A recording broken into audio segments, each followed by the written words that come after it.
This is Colin Selleck of Binghamton University. This video lecture is on planar kinetics, conservation of energy. It's from chapter 18.5 of the book Dynamics by R.C. Hibbeler. Today's objectives: you will be able to determine the potential energy of conservative forces and apply the principle of conservation of energy. Activities include some applications. We'll define potential energy, discuss conservation of energy, and do some problem solving. So here you see a garage door, and at the top here there's a torsional spring, and there's a better view of it down here. And as the door is lowered, the torsional springs wind up. So they transfer the change in potential energy of the door into a stored potential energy in the spring. So when you open the door, you can release the energy in the spring, and that makes the door a lot easier to open. So when you're designing this, you can use the principle of conservation of energy to determine the spring stiffness and initial stretch. So let's talk about conservation of energy. But first I want to revisit the work energy equation. It's T1 plus U1 is equal to T2 plus U2. And in this case, T1 is 1/2 m velocity mass center squared plus 1/2 mass molar inertia about the mass center omega squared. And U is the work, so it's the integral of FdS. So forces acting over distances. So once again, I want to point out that if you see a problem involving distances and forces, it's best to use some sort of energy work method or conservation of energy method. Now the conservation of energy method is related to this equation right here, but it's a little different. In the conservation of energy, we only consider forces that are conservative. And for the purposes of this course, those conservative forces are those due to gravity and springs. So if you see a problem with gravity and springs, you can bet that conservation of energy might be a good way to go. Now this is only true if there are no non-conservative forces. Remember, conservative forces are those that are path independent. It doesn't matter the path that you get there. So for instance, if you're lifting a weight from A to B, it doesn't matter which path I take. And likewise for a spring. The spring can be wound to an X and then to Y and back to X again. It doesn't matter how it gets to X. So let's discuss conservation of energy. Now this theory applies to problems where there are two states, state 1 and a state 2, just like the work energy equation does. So the equation is the kinetic energy at state 1 plus potential energy at state 1 is equal to kinetic energy at state 2 plus potential energy at state 2. And let's write again our equation for kinetic energy. It's the translational part, which is 1/2 the mass times the velocity of the mass center squared, plus the rotational part, which is 1/2 I about the mass center times omega squared. Now V stands for potential energy. In this course, there'll be two types. We'll be dealing with gravity and with springs. So let's discuss those two. So now let's talk about the elastic potential energy in a spring. Now this is a different equation than the one we use for the work done by a spring in the energy work formulation. The kinetic energy due to a spring is always positive. It's 1/2 K times S squared. Remember, S is measured from the unstretched length. So just reiterate what gravitational potential energy is. We have some rigid body that changes position, and you measure that position change with respect to some datum, and be sure you put that datum on your problem solution. So in this case, the potential energy due to gravity is minus the weight times delta y. Delta y is positive upwards. So let's establish a procedure for analysis. So when you come across a problem that involves velocity, displacement, springs, gravity, it's likely that it can be solved using the conservation of energy equation. Now if you have other forces acting on the body that are non-conservative, then use the work energy method. So first we want to compute the potential energy. So draw two diagrams, one with the body in the initial position, the other with the body in the second position, and then compute the potential energy at each position using those equations. The total potential energy is going to be that due to the spring and to gravity combined. Then do the kinetic energy. Compute the kinetic energy of the rigid body at each position as well. And remember, it has two components. The translational component, 1/2 the mass times the velocity of the mass center squared, and 1/2 mass molar inertia about the mass center times omega squared. The last thing to do is apply the conservation of energy equation. So let's do an example. This rod AB has a mass of 30 kilograms. The spring is unstretched when theta is 45 degrees. Spring constant is 300 newtons per meter. Find the angular velocity of the rod at theta equals 0 if the rod is released from rest when theta equals 45 degrees. So the rod is released from rest, so there's no omega, there's no velocities, so the initial kinetic energy is 0. So first let's do the potential energy. I'm going to establish my datum right here at the mass center at state 1. So this is state 1, and at state 2, the rod is down here. So since it was released from rest, the initial kinetic energy is 0. The spring is unstretched when it was released. The mass center is at my datum when it was released, so potential energy at state 1 is also 0. So first let's do the potential energy due to weight, due to gravity at state 2. So we need to figure out how far the mass center drops, this distance, which I'll call delta y. Well, you can see the right triangle in here. The hypotenuse is half the length of the rod, which is 0.75 meters. So delta y is 0.75 times the sine of 45. So that's delta y, and the weight is 30 kilograms times 9.81. Now the mass center at state 2 is below the datum, so this is negative. So now let's do the potential energy in the spring at state 2. That's equal to 1/2 k times s2 squared. So we need to figure out how much the spring has stretched. Well, in state 1, the spring is unstretched, so the unstretched length is this distance right here. Call that S sub u. So S sub u is equal to 1.5 times cosine of 45. So that's the unstretched length of the spring. Now in state 2, the spring has stretched this much right here. And we know this whole length is 1.5.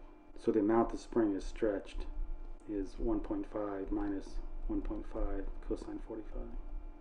So let's put that in. Potential energy of the spring at state 2 is equal to 1/2 k, which is 300 newtons per meter, times 1.5 minus 1.5 cosine 45 squared. So this equals 28.95 newton meters. Let's go ahead and sum those two and get the total potential energy at state 2. It's minus 156.1 plus 28.95 newton meters. That's minus 127.15 newton meters. So now let's do the kinetic energy. Well, the system started from rest, as we said, so the initial kinetic energy of the system is 0. So at position 2 down here, the rod is in general planar motion, so it is rotating, and the mass center has a velocity. So at state 2, the kinetic energy is 1/2 the mass times the velocity of the mass center squared plus 1/2 mass moment of inertia about g times omega squared. Now we were asked to find the angular velocity of the rod, so the omega is what we're looking for. The other term has the velocity of the mass center in there, so we're going to have to relate the velocity of the mass center and omega. So here's where you do some kinematics. Well, the first thing you do when you do kinematics is you start looking for points in this rigid body that you know something about. And I know that the velocity of A is in the j direction, and the velocity of B is in the I direction. So we're going to do some kinematics now. So let's write down your relative velocity equation. The velocity at point A is equal to the velocity of point B plus omega, which is in the k direction, cross r of A with respect to B. Now we're talking about state 2 here. So r of A with respect to B, I'm standing on B looking at A. So r of A with respect to B is 1.5 I. This is omega k. The velocity of B we know is in the I direction, and the velocity of A we know is in the j direction. K cross I is j, so we collect the j terms, we get velocity of A is equal to 1.5 omega, and the velocity of B in this case is 0. So now we know the velocity of A, this point A, as a function of omega, but we're looking for the velocity of the mass center. So it's very simple, you just say, all right, I want the velocity of the mass center, and that's equal to the velocity of A plus omega in the k direction cross r of g with respect to a. So the velocity of g is equal to the velocity of a, which we just have 1.5 omega, and we know that's in the j direction, plus omega cross r, g with respect to a in state 2, so g would be here, so it would be a vector this direction, equal to half the length of the rod, which is 0.75. That's negative. So the velocity of g is 1.5 omega in the j minus 0.75 omega, also in the j direction. So the velocity of g is 0.75 omega.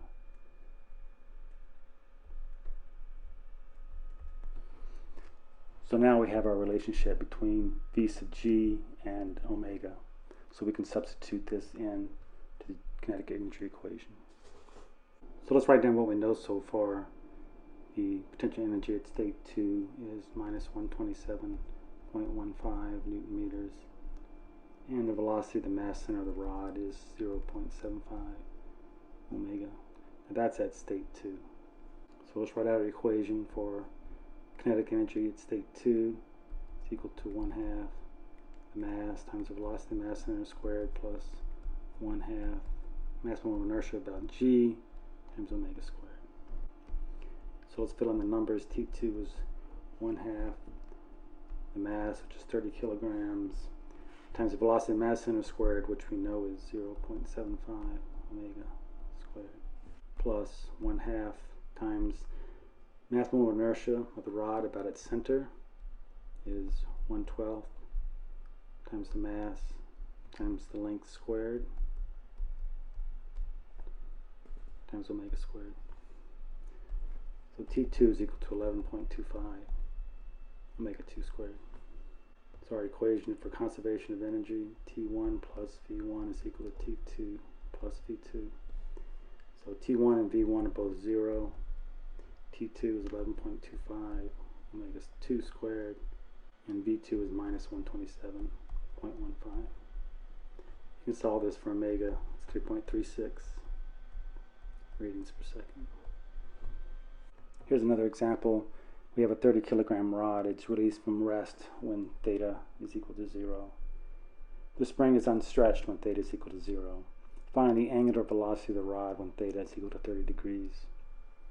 So again, distance is a parameter, either angular distance or linear distance, and all the forces doing work here are conservative. It's gravity and the spring. So it's a good idea to use conservation of energy. So let's do the potential energy terms first. I'm going to put my datum, where you see right here, along the hinges, so that at state 1, the mass center of the body is on the datum. So the potential energy due to gravity at state 1 is 0. Now at state 2, we need to figure out how far the mass center has fallen. We can see this little right triangle there. And we want this distance delta y. So potential energy at state 2 due to gravity. Delta y, it's lower than the datum. The center of gravity ends up lower, so it's going to be negative, times the weight, which is 30 times 9.81, times that delta y, which is half the length of the rod, times sine of 30 degrees. So it's 0.75 sine of 30. So this equals minus 110.4 Newton meters. Now we need to do the potential energy at the spring. We were told the spring was unstretched when theta is equal to 0, so initially there's no potential energy in the spring. So at state 1, the rod is going to be here, 1.5 meters, and then the spring. So the rod length is 1.5, which is this distance. So this distance must be 2 minus 1.5. The unstretched length of the spring is 0.5 meters. Now we need to know the length of the spring when theta is 30 degrees. We see a triangle there, and I'm going to use the law of cosines from O to A to this point B. So I'll call this length L. So L squared is equal to 1.5 squared plus 2 squared minus 2 times 1.5 times 2 times cosine of 30. So L is 1.027 meters. So that's the length of the spring at state 2. The unstretched length is 0.5. So the potential energy in the spring at state 2 is 1/2 K, which is 80 newtons per meter, times 1.027 minus 0.5 squared. So this is 11.09 newton meters. So the total kinetic energy at state 2 is the sum of those two. So it's minus 110.4 plus 11.09. That's minus 99.31 newton meters. So let's write that down so we don't forget. Potential energy at state 2 is minus 99.31 newton meters. Now we need to do the kinetic energy at state 2, and the equation for that is 1/2 the mass times velocity mass center squared plus 1/2 mass molar inertia about g omega squared. So again, we're going to need to relate the velocity mass center and omega. In this case, it's very easy. The rod has some omega positive this way. The velocity of the mass center is just half the length of the rod times omega. So velocity of the mass center is 0.75 times omega.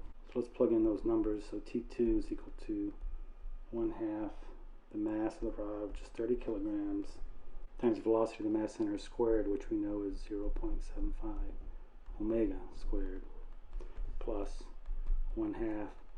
Now the mass molar inertia of a rod about its center is 1/12 ml squared, so 1/12 times 30 times 1.5 squared times omega squared. This simplifies to T2 is equal to 11.25 omega 2 squared. So now we can do conservation of energy. T1 plus V1 is equal to T2 plus V2. T1 is 0, V1 is 0, T2 is 11.25 omega squared, V2 is minus 99.31 newton meters. Solve for omega, it's 2.97 radians per second. So let's do another problem. Here we have a 250-pound block. It's released from rest when the spring is unstretched. So right away we know the initial kinetic energy and the initial potential energy is 0 as long as we put our datum at the mass center of the block. The drum has a weight of 50 pounds and a radius of gyration of 0.5 feet about its mass center, O. Find the velocity of the block after it has descended 5 feet. So again, we only have conservative forces here, those due to springs and weights, and the problem involves distance. So this is a prime problem for conservation of energy. So I'm going to place my datum here at the mass center of the block at state 1. So therefore, the potential energy of the block at state 1 is 0. The disk is not rotating initially, so the kinetic energy at state 1 is 0. And potential energy at state 1 is also 0. So at state 2, we're told that the mass has dropped 5 feet.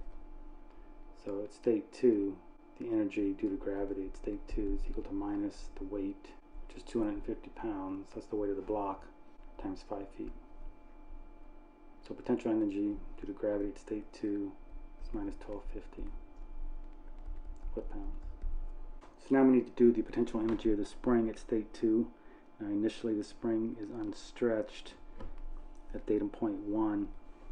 So when this point right here drops 5 feet, how much does the disk rotate?